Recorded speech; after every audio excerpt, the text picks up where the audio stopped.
आदरणीय दर्शक तथा श्रोता नमस्कार, म रघुनाथ वाग्ले। तपाईँ रेडियो अकला 105.3 मेगाहर्जको फ्रिक्वेन्सी मोडुलेसनबाट हामीलाई सुन्दै हुनुहुन्छ, युट्युबबाट र फेसबुकबाट हामीलाई हेर्दै हुनुहुन्छ।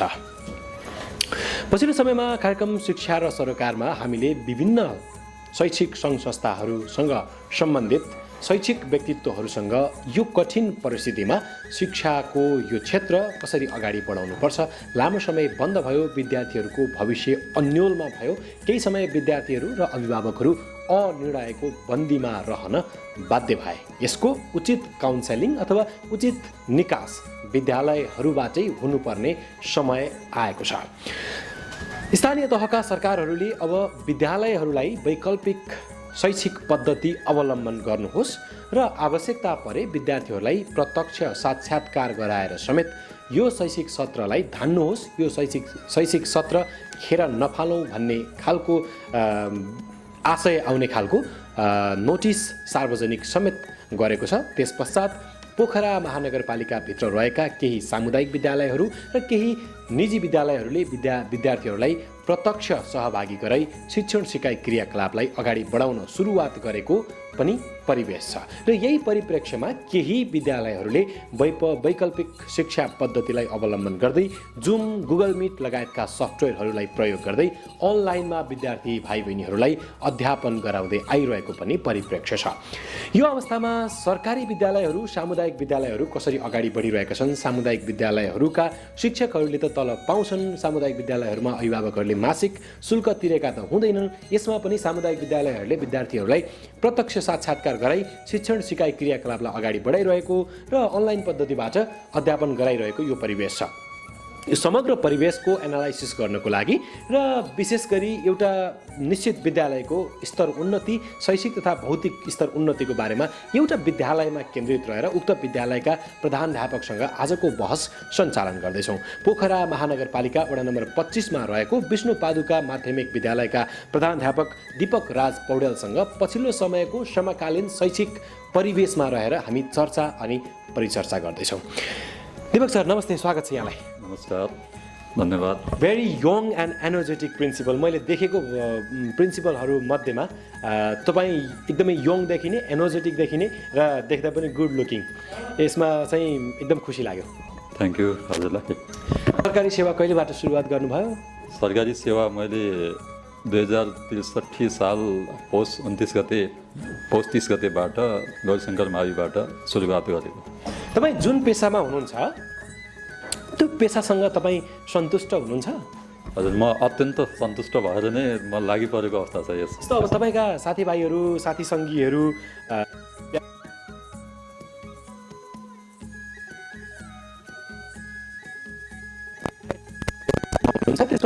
धेरै हुनुहुन्छ, आर्थिक हिसाबले त अलिक कमाउनु भयो, त्यसले कतिको छोएको तपाईँहरूलाई? त्यसले सेवा दिएर सन्तुष्ट हुने भएको हुनाले हामीलाई जीवन निर्वाहको लागि यथेष्ट पैसा राज्यले दिएकै छ। अब धेरै ठुलो अपेक्षा गर्नु त कति अपेक्षाको सीमा कति भन्ने कुरा हुँदो रहेछ। त्यसैले अब सामान्य आफ्ना छोराछोरी पढाउने, परिवार पाल्ने आदि इत्यादिलाई पुग्ने भएको हुँदा यसैमा सन्तोष नै ठुलो कुरा हो जस्तो लाग्छ। सर, अब शैक्षिक परिवेशमा पछिल्लो समयमा विश्वव्यापी रूपमा यो फैलियो कोभिड-19 कोरोना भाइरस।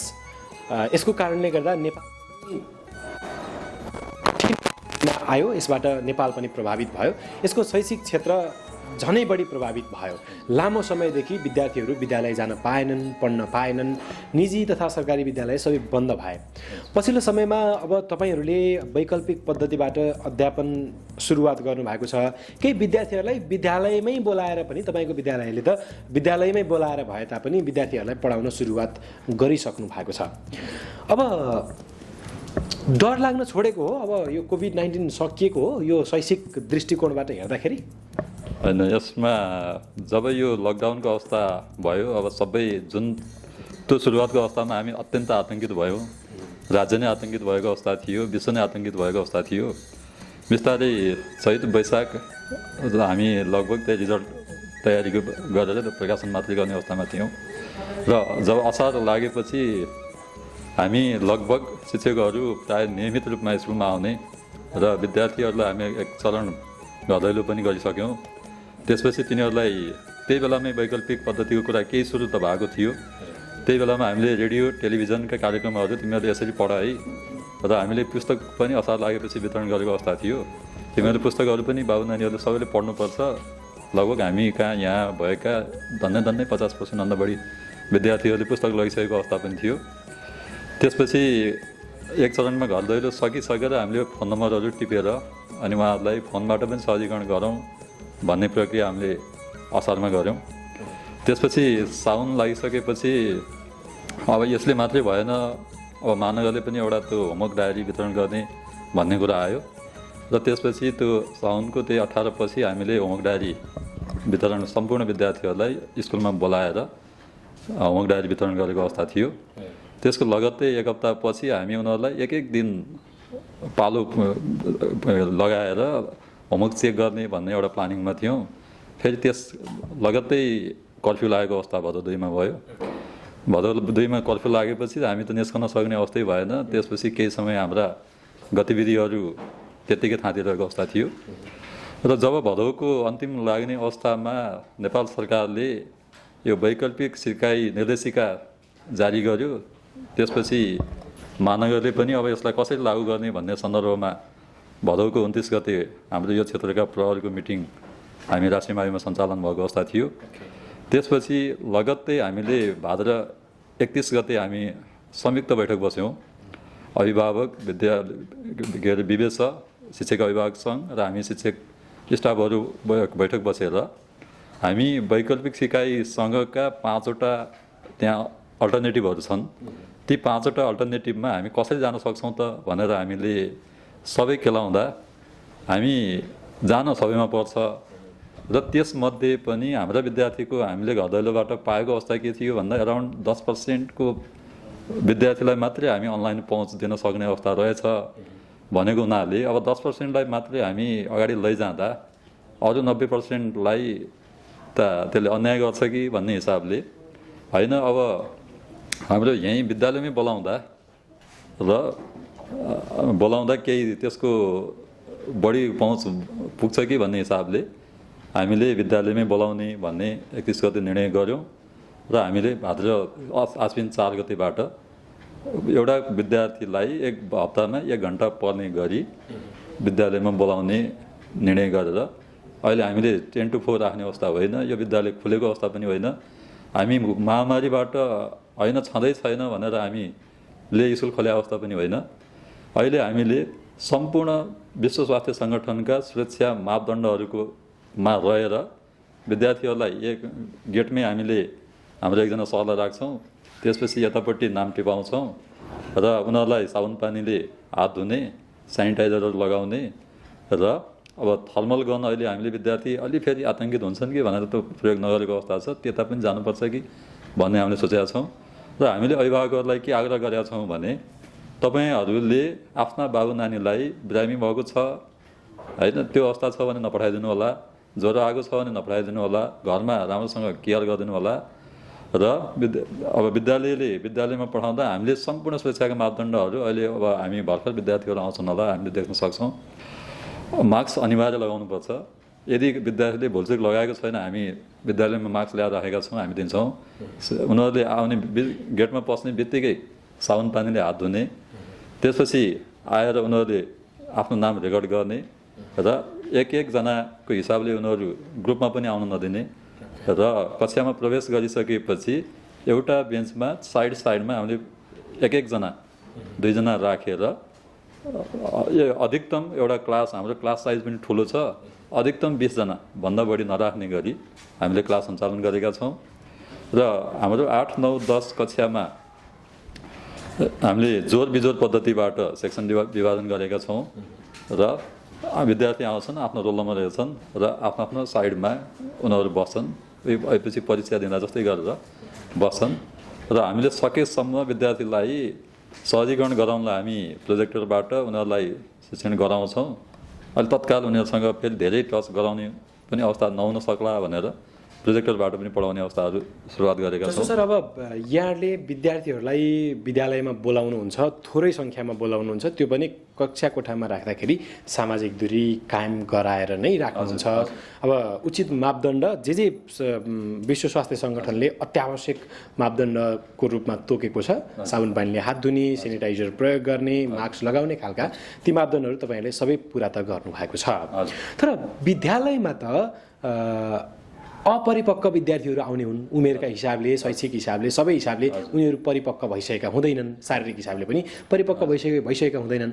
तपाईँले कक्षा कोठामा राखिन्जेल त विद्यार्थीहरूको सामाजिक दूरी कायम भयो, तर त्यहाँबाट तपाईँहरूको निगरानीबाट जब एउटा शिक्षकले कक्षामा आफू क्लास सकेर स्टाफ रुमसम्म गएको समयमा त विद्यार्थीहरू त एक ठाउँमा जम्मा हुने, उनीहरूले नजिकै बसेर कुराकानी गर्ने खालको अवस्था सिर्जना हुनसक्छ र कुनै विद्यार्थी त्यो खालको सङ्क्रमणको जोखिममा परेको रहेछ अथवा त्यो खालको शिकार भएको रहेछ र त्यो सिम्टम्स नदेखिएकै अवस्था रहेछ भने त फेरि भोलिपल्टबाट त विष्णुपादुका सिल भयो भन्नुपर्ने अवस्था सिर्जना हुनसक्छ। अब यसलाई म एउटा यहाँलाई सजेसन जस्तो पनि हो, अब यसले त्यसलाई अवलम्बन गर्नैपर्छ भन्ने पनि छैन। एउटा विद्यार्थीहरू बिच नो टच सिस्टम अथवा त्यस्तो खालको छुन नपाइने खालको एउटा नियम, एकले अर्कालाई छुन नपाउने खालको नियम नै लागू गर्नुपर्ने अवस्था पो हो कि फेरि विद्यार्थीलाई नबोलाउँ नपढाउँ भन्दा उनीहरूको शैक्षिक हिसाबले नै उनीहरू धेरै तल जान सक्ने अवस्था, मानसिक हिसाबले विचलित हुन सक्ने अवस्था आउला भन्ने डर भयो। यसो गर्ने हो कि सर, कसो के लाग्छ तपाईँलाई चाहिँ यो? हजुरले अत्यन्त सान्दर्भिक कुरो उठाउनु भयो। यसका लागि हामी शिक्षक, स्टाफ परिवार, विद्यालय परिवार अत्यन्त सचेत छ। विद्यालय हामीले त्यही भएर 10 बजेबाट 2 बजेसम्म मात्रै विद्यार्थीहरूलाई बोलाएको अवस्था छ। दिनभरि हुँदा उनीहरूलाई खाजाको समस्या, अहिले खाजा होटलमा जाऊ भन्नु पनि समस्या, घरबाट ल्याउनु पनि समस्या, त्यो दूरी कायम त्यस्तो अवस्था नआओस् भनेर हामी क्लासबाट निस्कने बित्तिकै अर्को टिचरलाई त्यहाँ पठाउनको लागि सहायक हुनुहुन्छ, म छु, हामी खटिएर बसेका हुन्छौँ। त्यहाँबाट निस्कने बित्तिकै अर्को सरलाई हामी पठाइहाल्छौँ। सर आउन थोरै ढिलो भयो भने म आफै गएर पनि उनीहरूलाई त्यहाँबाट निस्कने वातावरण बनाइएको अवस्था छैन। टोयलेट जानुपर्छ भने एक एकजना पालो गरी जाऊ भनेर हामी टोयलेटमा पनि ग्रुप भएर जान दिएका छैनौँ। त्यसरी त्यसलाई व्यवस्थित गरेको अवस्था छ। जस्तो विद्यार्थीहरू कतिको सचेत भएको अनुभूति गर्नुभएको छ? विद्यार्थीहरू विद्यालयमा त आउँछन्, उनीहरू यो रोगप्रति कतिको सचेत भएको अनुभूति गर्नुभएको छ अथवा उनीहरूमा यो खालको चेतना नै खासै छैन? कस्तो खालको अनुभूति गर्नुभएको छ? मैले पहिलो दिन विद्यार्थी आउँदा सबै क्लासहरूमा कोरोनाको बारेमा केही ब्रिफिङ पनि गरेँ। घरमा समेत तिमीहरू यसरी बस्नुपर्छ, घरमा यहाँ मात्रै होइन घरमा पनि साबुन पानीले हामी हात धुनुपर्छ, घरका बुवा आमालाई पनि सिकाउनुपर्छ। सबैभन्दा विद्यार्थीहरू पहिला त अलि डर भएको अवस्था होला, अहिले विद्यार्थीले सामान्य रूपमा लिएको पाएको छु मैले। त्यति धेरै कोरोनासँग विद्यार्थी डराएको जस्तो मैले अनुभव गरिनँ। यसले कस्तो खालको नतिजा उत्पन्न गर्ला? अब तर त्यसका बावजुद पनि फेरि कोरोना नभएको अवस्था होइन है, तिमीहरू सचेत हुनैपर्छ। अहिले मात्रै होइन, यो विगतदेखि नै हामीले यी अन्य रोगसँग लड्न पनि हामी साबुन पानीले हात धुनैपर्छ। भोलि कोरोना होइन अर्को रोग आउला। भाइरसहरू भनेको सङ्क्रमण कि मुखको थुको छिटाबाट हुने हो, हावाबाट हुने हो, प्रत्यक्ष सम्पर्कबाट हुने हो। यो कुरालाई हामीलाई यो पाठ सिकाएको अवस्था हो यो कोरोनाले। त्यसैले सचेत हुनैपर्छ भनेर हामीले बेला बेलामा काउन्सिलिङ गरेकै छौँ। जस्तो अब यो केही समय पहिला अब विद्यार्थीहरूमा मात्रै यस्तो खालको चेतना भनेर के भनौँ, हामीमा पनि अब अहिले हामीसँग यो सामाजिक दूरी भए तापनि आजभन्दा केही समय पहिला जति बेला न्यून सङ्ख्यामा कोभिड-19का पेसेन्टहरू हाम्रो महानगरपालिकाभित्र थिए, त्यति बेला हामी यत्तिकै सामाजिक दूरीमा पनि मास्क बिना चाहिँ यसरी प्रस्तुत हुन्थेनौँ, कुराकानी गर्थेनौँ। अहिले त तपाईँ पनि मास्क लगाउनु भएको छैन, मैले पनि मास्क लगाएको छैन। के हामीले पनि यसलाई अलि सामान्य तरिकाले सामान्य ढङ्गबाट लिन सुरु गरिसकेका रहेछौँ कि? तपाईँलाई कस्तो अनुभूति हुन्छ? अहिले अब परिवेशले हेर्दा अब यसलाई महामारी भनौँ भने यसले महामारीको रूप लिएको अवस्था पनि देखिएन। अनि कोरोना लाग्दैमा यसले फेरि अब मृत्यु नै भइहाल्ने अवस्था पनि रहन्छ, सचेत हुनुपर्ने अवस्था रहेछ।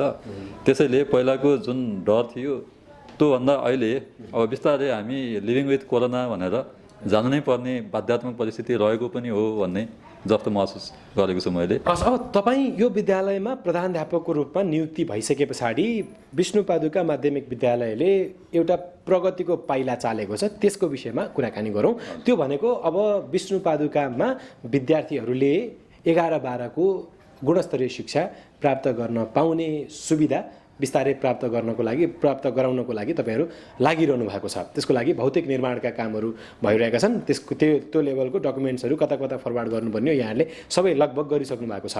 अब यहाँहरू सञ्चालनको तयारीमा हुनुहुन्छ भन्ने खालको चाहिँ हामीलाई पनि जानकारी छ। के तयारी गर्नुभयो? अब विद्यार्थीहरूलाई तपाईँको विद्यालयमै अध्यापन गराउनको लागि तपाईँले गरेको होमवर्क चाहिँ के छ त? हस्, धन्यवाद। यहाँले अर्को विशेष विद्यालयको प्रसङ्ग उठाउनु भयो। म 2077 साल साउन 1 गतेबाट जुन औपचारिक नियुक्ति लिनुभन्दा अगाडि म सहायक प्रवक्ताको रूपमा जिम्मेवार थिएँ। त्यही बेलामा नै यहाँ विगतदेखि नै धेरै अभिभावक विवेचकका बैठकहरूमा कक्षा 11 सञ्चालन गर्नुपर्छ भनेर बैठकहरूमा धेरै गरेर निर्णय गरेको तर कार्यान्वयन नभएको अवस्था मैले पाएँ र विवेचकहरूले पनि त्यही अवस्थाहरू उठाइरहेको हुँदा अब विद्यालयलाई 11-12 सञ्चालन 9-12 को अवस्थामा राज्य गइसकेको छ।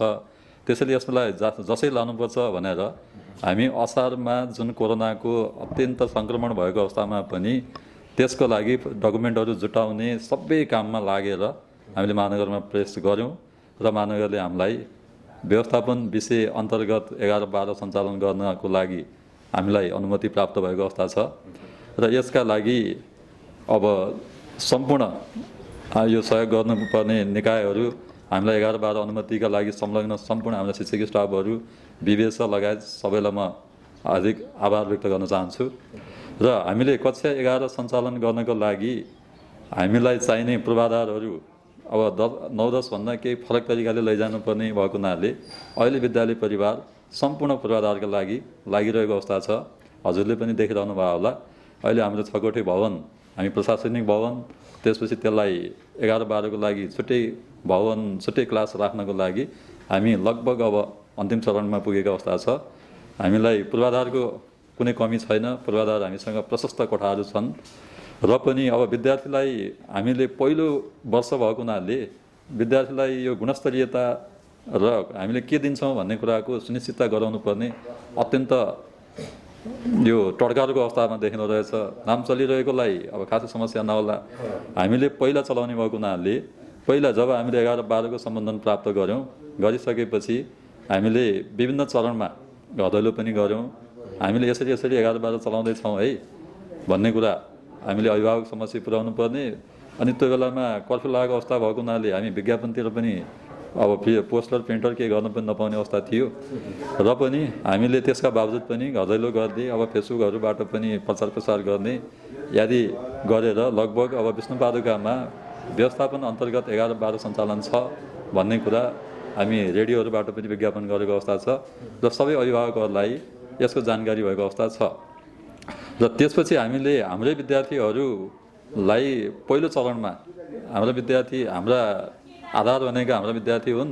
त्यसपछि उनीहरूका सँगसँगै हाम्रा वरपरका हाम्रा अन्य क्षेत्रमा जाने विद्यार्थीहरूलाई पनि हामीले यहीँ आकर्षण गर्नुपर्छ भन्ने हिसाबले हामीले ओरिएन्टेसन प्रोग्राम पनि गरिसकेका छौँ र अभिभावकहरू हामीसँग सन्तुष्ट हुनुहुन्छ।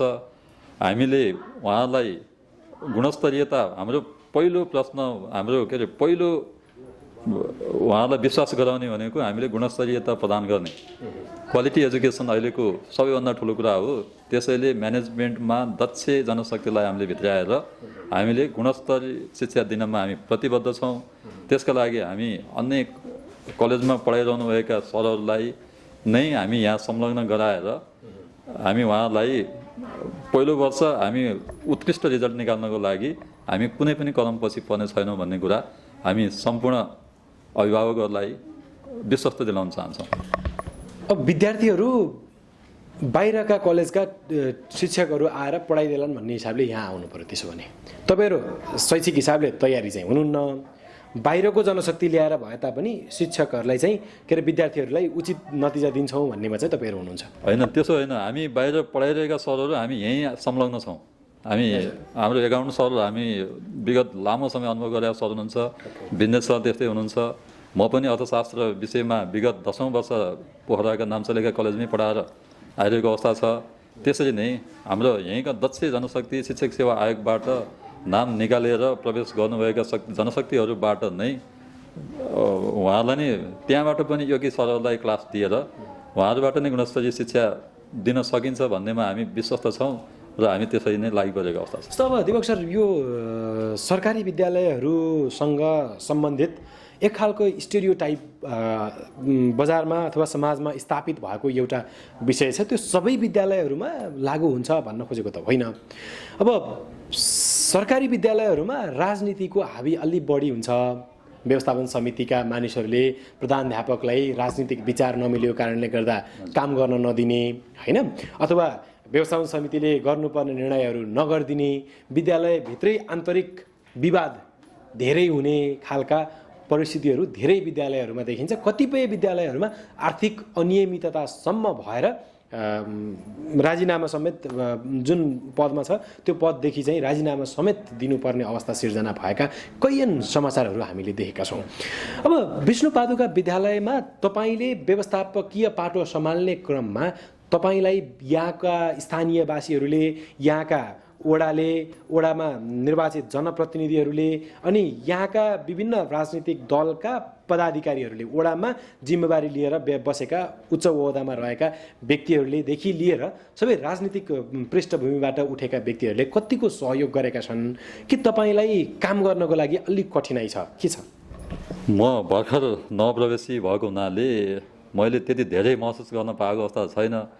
मलाई त यहाँ अभिभावकहरू, हाम्रो व्यवस्थापन समिति मभन्दा बढी खटेर, म बिहान आउँदा पनि अध्यक्ष हाम्रो मदन सर लगायत हाम्रा गणेश सर सबै यहीँ हुनुहुन्छ। मलाई झन् ढुक्क भएको अवस्था है। उहाँहरूले सेकेन्डमा पाइलामा सहयोग गरेर राख्नु भएको छ।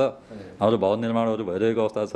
हामीले जसरी यसमा लाग्नुपर्छ, बनाउनुपर्छ, विष्णु पादुकालाई हामी गुणस्तरीय शिक्षा दिने एउटा विद्यालयको रूपमा परिचित गराउनुपर्छ भनेर नै हाम्रो विद्यालय व्यवस्थापन समिति अध्यक्ष कृष्णबहादुर नेपाली, उहाँ पनि निकै राजनीतिक ब्याकग्राउन्डको मान्छे हुनुहुन्छ, तर त्यस्तो राजनीतिक कुनै यहाँ प्रवेश गरेको मैले पाएको छैन। र विद्यालयहरूलाई नयाँ कार्यक्रम, निजी विद्यालयभन्दा सामुदायिक विद्यालयमा नयाँ कार्यक्रम सञ्चालन गर्नको लागि एउटा खालको कठिनाइ हुने गर्दछ। सरकारी विद्यालयहरूमा कक्षा 10 सम्म अध्यापन गराउने अभिभावकहरूको मनमा एउटा मात्रै अपेक्षा हुन्छ। अधिकांश अभिभावकहरू केही चाहिँ अब आर्थिक हिसाबले नै उहाँहरू सम्पन्न नभएको कारणले गर्दा, निजी विद्यालयहरूमा पढाउन नसकेको कारणले गर्दा उहाँहरूले अध्यापन गराइरहनु भएको हुन्छ। उहाँहरूलाई पनि सरकारी विद्यालयहरू गुणस्तरीय शिक्षा प्रदान गरेर देशको एउटा गतिलो नायक उत्पादन गर्नको लागि कटिबद्ध रहन्छ, यसमा दुई मत छैन। तर केही अभिभावकहरूले सरकारी विद्यालयको सर्टिफिकेटलाई डेमोन्स्ट्रेट गरेर उच्च शिक्षा अध्ययन गर्ने बेलामा उचित छात्रवृत्तिको आशा गरिरहेका हुन्छन्। उनीहरू एउटा राम्रो ब्रान्ड बनेको ठाउँमा आफ्ना बाबु नानीहरूलाई अध्यापन गराउन चाहन्छन्, जहाँ उनीहरूले धेरै पैसा तिर्नुपर्छ। धेरै पैसा तिर्ने ठाउँमा चाहिँ उनीहरू के गर्छन् त भन्दा छात्रवृत्तिको आश गर्नको लागि चाहिँ सामुदायिक विद्यालयहरूमा पढाउँछन्। अब तपाईँको विद्यालयमा भने त्यस्ता खालका अभिभावकहरू, त्यस्ता खालका विद्यार्थीहरू त हुनुहुन्छ होला। उहाँहरूलाई रोक्नको लागि त तपाईँहरूसँग अलिक कडा खालको रणनीति हुनुपर्छ। तपाईँहरूसँग अलिक कडै खालको त्यही खालको होमवर्क हुन आवश्यक छ, त्यही खालको टिमवर्क पनि हुन आवश्यक छ। पोखरामा अथवा काठमाडौँमा, पोखराभन्दा बाहिरका अन्य नाम चलेका कलेजहरूमा तपाईँहरू नजानुहोस् व्यवस्थापन संकायमा अध्ययन गर्नको लागि। त्यहाँको लेभलको गुणस्तर हामी यही दिन्छौँ भन्नको लागि तपाईसँग भएका आधारहरू चाहिँ के छन्? शैक्षिक मात्रै भएन, यहाँनिर अन्य विभिन्न पाटाहरू छन् यसको लागि, विद्यार्थीहरू रोक्नको लागि, त्यही अध्यापन गराउनको लागि के छन् आधारहरू? हजुर, हामी पहिलो वर्ष भएको हुनाले हामीले पहिलो त विद्यार्थीलाई गुणस्तर शिक्षा प्रदान गर्न सक्छौँ भन्ने विश्वस्त दिलाउनु पर्ने अवस्था रहेछ। त्यसका लागि हामी कक्षा 9बाट नै व्यवस्थापनसँग सम्बन्धित अर्थशास्त्र, अब लेखा जस्ता विषयहरू हामी कक्षा 9-10बाट नै आधार बनाएर लगेको अवस्था छ। त्यसैले हाम्रा विद्यार्थीलाई अन्तबाट अन्य विषय ऐच्छिक पढेर आएका विद्यार्थी भन्दा हाम्रा विद्यार्थीहरूलाई 11-12 पढ्न अत्यन्त सहज छ। त्यो कुरा हामीले हाम्रा विद्यार्थीहरूलाई पटक पटक बोलाएर काउन्सिलिङ गरेर तपाईँहरू व्यवस्थापन संकाय अध्ययन गर्नको लागि अन्त जानुभयो भने तपाईँहरूलाई यसले, हामीले त सबै बुझाएको छौँ उहाँहरूले एकाउन्टमा कस्तो हुनुहुन्छ, के अरे अर्थशास्त्रमा कस्तो हुनुहुन्छ, सबै बुझाएको छौँ र त्यही अनुसार काउन्सिलिङ गरेर उहाँलाई 100% नतिजा हासिल गर्नको लागि हामी तयार छौँ, हामी गराउन सक्छौँ। जस्तो अब यस्ता खालका सामुदायिक विद्यालयहरू जो सहरबाट अथवा भनौँ केन्द्रबाट अलि कुनातिर सञ्चालन भएका विद्यालयहरूले 11-12 सञ्चालन गर्न लागेको परिवेशमा चाहिँ पहिलो दोस्रो वर्षमा यस्तो समेत गरेको हामीले रिपोर्टिङ गर्न पाएका छौँ कि उनीहरूले हामीसँग उपलब्ध भएको स्किम, हामीसँग उपलब्ध भएको विषय तिमी अर्को विद्यालयमा गएर पढ्न चाहन्छौ, पढ्दैछौ भने हामी तिमीलाई सर्टिफिकेट नै दिँदैनौँ। यहाँ नभएको संकाय तिमी बाहिर गएर पढ्छौ भने ठिक छ, जाऊ। यहाँ भएको संकायमा भर्ना हुनको लागि अर्को विद्यालयमा जान पाइँदैन, यहीँ पढ्नुपर्छ, हामी सर्टिफिकेट दिँदैनौँ भनेर सर्टिफिकेट नै नदिएर विद्यार्थीहरूलाई त्यही विद्यालयमा पढ्नै पर्ने बाध्यता समेत सिर्जना गरेका धेरै विषयहरूमा हामीले रिपोर्टिङ गरेको अनुभव छ। के यो खालको बाध्यता विष्णुपादुकामा पनि छ, हुनेछ? अब यसलाई बाध्यतै त नभनौँ। अब हामीले अहिलेसम्मको अभिभावकको काउन्सिलिङ गर्दा साइन्स पढ्ने एकजना हाम्रो विद्यार्थी हामीले जान अनुमति दिएको अवस्था छ र अन्य सबै विद्यार्थीहरू हामी यहीँ पढ्छौँ भन्ने सबैको आश्वासन आएको हुनाले र सबै विद्यार्थीहरू यहाँ फर्म भरिसकेको अवस्था छ र विद्यार्थीहरू क्रमशः भर्ना हुँदै गएको अवस्था छ। कोही विद्यार्थी व्यवस्थापन नै पढ्नको लागि अर्को कुनै कलेजमा जान्छु भनेर भन्यो भने सहज अनुमति तपाईँहरूले दिनुहुन्छ कि दिनुहुन्न? अब त्यसका लागि हामी यही नै गुणस्तरीयता शिक्षा प्रदान गर्न सक्छौँ भने हामीले अन्त किन जान्छौँ भनेर त्यसलाई काउन्सिलिङ 1-2 जनालाई गरेको अवस्था पनि छ। सर्टिफिकेट नै दिनु भनेको अवस्था छ कि छैन? अब अहिले बाहिर पढ्छस् भने सर्टिफिकेट दिँदैन भनेको अवस्था? त्यसरी हामीले बाध्यता गराएको छैनौँ। उसका विद्यार्थीको आफ्नो आफ्नो भ्यू हुन्छ, यहाँभन्दा केही फरक गएपछि केही हुन्छ कि भन्ने जुन आशा हुन्छ ती कुराहरूलाई हामीले सबै बुझाएर काउन्सिलिङ गर्दा त्यस्ता 1-2 जना आएका विद्यार्थीहरू पनि सहमत भएर यहीँ भर्ना भएको हुनाले अहिले हामी त्यति कडा भएर जानु पर्दैन कि जस्तो लागेको छ। आवश्यक पर्यो भने कडा हुनुहुन्छ? अब त्यो बिस्तारै पछि समयले देखाउला। हामी अपेक्षा गर्छौँ कुनै पनि विद्यार्थीलाई उनीहरूले चाहेको शैक्षिक संस्थामा अध्यापन गर्ने अधिकारबाट यहाँले वञ्चित गर्नुहुने छैन। विद्यालय सञ्चालन गर्ने नाउँमा, 11-12 सञ्चालन गर्ने नाउँमा, विद्यालय चलाउने नाममा, विद्यार्थीहरूको सङ्ख्या देखाउने नाउँमा यहाँहरूले कुनै पनि विद्यार्थीहरूको त्यो नैसर्गिक अधिकार, शैक्षिक संस्था छनौट गर्न पाउने नैसर्गिक अधिकारमा यहाँहरूले एकदमै संवेदनशील भएर लाग्नुहुनेछ भन्ने आशाका साथ अब अर्को प्रश्नमा प्रवेश गर्ने अनुमति चाहन्छु। पोखरा महानगरपालिकाको तथ्याङ्कलाई हेर्ने हो भने 70% विद्यार्थीहरू निजी विद्यालयमा, 30% विद्यार्थीहरू सामुदायिक विद्यालयहरूमा अथवा सरकारी विद्यालयमा छन्। तपाईँ जस्ता शैक्षिक व्यक्तित्वहरू भएको संस्थामा अब सामुदायिक विद्यालयहरूमा विद्यार्थीको सङ्ख्या बढ्नुपर्ने हो, तर बोर्डिङ स्कुलमा दिनदिनै बढिरहेका छन्। सामुदायिक विद्यालयहरूमा विद्यार्थी नै आउँदैनन्। सामुदायिक विद्यालयका भौतिक पूर्वाधारहरू हाँसेर बसिरहेछन्। टिनको टहरामा चलाइएका बोर्डिङ स्कुलहरूमा विद्यार्थी खचाखच छन्। यसको कारण के होला सर? अब यसको लागि मैले विगत धेरै वर्ष पढाएको अनुभवले हेर्दा पहिलो भनेको अङ्ग्रेजी माध्यम भन्ने अहिले सम्पूर्ण अभिभावक, हाम्रो अभिभावकहरूलाई छोराछोरीले अङ्ग्रेजी जानिदिएपछि बाबु नानीले सबै जान्यो भन्ने जुन सोचाइ हुँदो रहेछ त्यसले पहिला निजी विद्यालयमा तानेको अवस्था थियो। अहिले अब पछिल्लो चरण हामीले हेऱ्यौँ भने सम्पूर्ण सामुदायिक विद्यालयहरू धमाधम अङ्ग्रेजी माध्यममा गएको अवस्था छ र उहाँहरूले पनि अब निजी विद्यालयको भन्दा अझ राम्रो तरिकाले अङ्ग्रेजी माध्यममा सञ्चालन गरिसकेपछि अहिले सामुदायिक विद्यालयमा निजी विद्यालय छोडेर इन्ट्रान्स लिएर भर्ना गर्नुपर्ने अवस्थाहरू हामीले देखेका छौँ। त्यसका लागि विष्णुपादुका माध्यमिक विद्यालयले पनि अहिले कक्षा 6 सम्म अङ्ग्रेजी माध्यममा अध्ययन अध्यापन कार्य गराइरहेको अवस्था छ र अब हामीले त्यसलाई कक्षा 10 सम्म अङ्ग्रेजी माध्यममा लाने, अङ्ग्रेजी माध्यममा लानु मात्रै ठुलो कुरा होइन, त्यही अनुसारको क्वालिटी एजुकेसनमा पनि हामी प्रतिबद्ध छौँ। त्यसको प्रत्याभूति हामी दिन चाहन्छौँ र अर्को अभिभावकहरूलाई सरकारी विद्यालयमा पढाइ हुँदैन, त्यहाँ अनुशासन कमजोर हुन्छ, अब विद्यार्थीहरूलाई राम्रोसँग मोटिभेसन हुँदैन, यी हरेक कुराहरू धेरै ठाउँमा पाइएका अवस्था छन् र विशेषतः प्राइमरी लेभलमा त्यही कारणले गर्दा यो विद्यार्थीहरू घटेको अवस्था छ। त्यसलाई चिर्दै हामी यस विष्णुपादुका माध्यमिक विद्यालयमा अङ्ग्रेजी माध्यममा तलबाट नै गुणस्तरीय शिक्षा प्रदान गर्ने प्रत्याभूति गराएर अहिले कक्षा 6 मा पुर्याएको अवस्था छ। अब निरन्तर 7, 8, 9, 10 हुँदै हामी पूर्ण अङ्ग्रेजी माध्यममा अध्यापन गराउँछौँ र यसका केही सिम्टमहरू हामीले पाइसकेको अवस्था पनि छ। हामीसँग केही अहिले पनि हामी हेर्दा केही निजी विद्यालयका विद्यार्थीहरू त्यहाँ अङ्ग्रेजी माध्यममा रहेछ भनेर केही धमाधम अङ्ग्रेजी माध्यममा भर्ना भएको अवस्था पनि। दिपक सर, अब आजको कार्यक्रम लगभग सकियो सर। यो शैक्षिक कुराकानीमा तपाईँको व्यक्तिगत जीवनमा हामी थोरै केन्द्रित भयौँ, कहिले यो सेवामा केन्द्रित हुनुभयो होइन, यो हिसाबको कुरा गऱ्यौँ, अनि समग्र यो सरकारी विद्यालयहरूमा विद्यार्थीहरूको सङ्ख्या किन घटेको होला भन्ने विषयमा पनि केन्द्रित भयौँ र विष्णुपादुका माध्यमिक विद्यालयले अब तपाईँको कार्यकालमा +2 सञ्चालन गर्दैछ अथवा 11-12 सञ्चालन गर्दैछ, यसको होमवर्क कस्तो छ भन्ने विषयमा यिनै पेरिफेरीमा हामी कुराकानी गऱ्यौँ। अब अन्तर्वार्ता तय भयो भने मैले यी कुरा चाहिँ समावेश गर्नै पर्छ भन्ने खालका त्यस्ता केही कुरा छन् मैले समावेश गर्न बिर्सिएका भने सरले राख्न सक्नुहुन्छ। लगभग हाम्रो सबै कुराहरू भइसके जस्तो लाग्छ। अब सम्पूर्ण दर्शक वृन्दहरूमा म के भन्न चाहन्छु भन्दा विष्णु पादुका मावि अब विगत 2025 साल साउन 26 गतेबाट स्थापना भई हालसम्म स्वर्ण महोत्सव पनि स्थापना मनाइसकेर आएको निकै लामो इतिहास भएको विद्यालय हो र यस विद्यालयमा हामीले अहिले नर्सरी इसिडीबाट कक्षा 11सम्म सञ्चालन गरेका छौँ र सम्पूर्ण म यस वरिपरिका सम्पूर्ण अभिभावकहरूलाई के भन्न चाहन्छु भन्दा तपाईहरू कम्तीमा एकचोटि हाम्रो विद्यालयमा आइदिनुहोस्, निरीक्षण गरिदिनुहोस्। यहाँ भएका कमी कमजोरी हुन सक्छन्, अब विगतमा भयो होला, त्यसलाई सुधार गर्ने अवसरहरू दिनुहोस् र आफ्ना बाबु नानीहरूलाई ढुक्कका साथ अङ्ग्रेजी माध्यममा गुणस्तरीय शिक्षा प्रदान गर्नको लागि यहाँहरूको सहयोग पुगोस् भन्ने अपेक्षा व्यक्त गर्छु। हस् सर, यो समय संवादको लागि यहाँलाई धेरै धेरै धन्यवाद। हस्, धन्यवाद। रेडियो अकला परिवारलाई पनि यो अवसर दिनुभएकोमा विद्यालय परिवार अत्यन्त आभारी छ। धन्यवाद।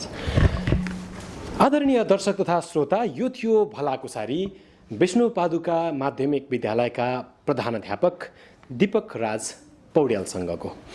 पछिल्लो समयमा शैक्षिक क्षेत्रमा पर्न गएको असर, कोभिड-19 को कारणले गर्दा पर्न गएको असरलाई उचित समाधान गर्नको लागि विद्यालय, शिक्षक र अभिभावक अथवा विद्यार्थी, विद्यालय र शिक्षक बीचको त्रिपक्षीय सम्बन्धलाई अझै प्रगाढ बनाउनको लागि विद्यार्थीहरूले शिक्षा प्राप्त गर्ने अधिकार हनन नगर्नको लागि शैक्षिक संस्थाहरूले कस्तो खालको भूमिका निर्वाह गर्नुपर्दछ भन्ने विषयमा आजको बहस केन्द्रित थियो र सँगसँगै विष्णु पादुका माध्यमिक विद्यालयले अब कक्षा 11 र 12 मा व्यवस्थापन संकायमा विद्यार्थीहरूलाई गुणस्तरीय शिक्षा प्रदान गर्ने भन्ने हेतुले भौतिक तथा शैक्षिक पूर्वाधारहरू निर्माण गरिरहेको यो परिवेश छ।